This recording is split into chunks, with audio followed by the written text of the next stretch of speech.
د خیبر پښتونخوا د سوات ولسوالۍ بېلابېلو سیاسي ګوندونو او تنظیمونو د ترهګرۍ پر ضد د امن پاڅون په نوم یو لاریون ترسره کړ.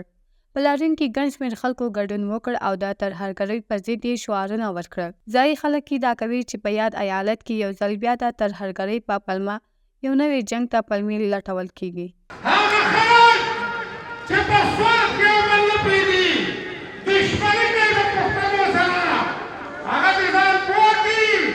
دا نن چې دا دوی ورخه دي، دا خلک راغلي دي، عزیزانو دا چا پټوایانو نه دي راوښتي، په دې پسې چا ګاډي نه دي لېږلي. دا هر سړی په خپل کور کې چا نږدې وه، چا په کرایه خلستل او دلته راغلی دی.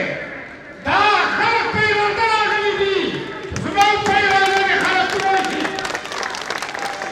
عزیزانو په دغه جلسه کې موږ نه کوو، په داسې حالت کې کوو چې ټوله پښتونخوا دا وخت ووینو نن بنده. نن د هغه ژوب سیلاني نه نیولې، بیا تر سواته پورې، تر باجوړه پورې ځای په ځای دوا کېږي، ککړونه دي، وینې بهېږي. بېګا تاسو خبر یئ چې په سوابۍ کې په ځانه باندې حمله وشوه. عزیزانو په داسې حالاتو کې موږ په سوات کې دا جلسه کوو.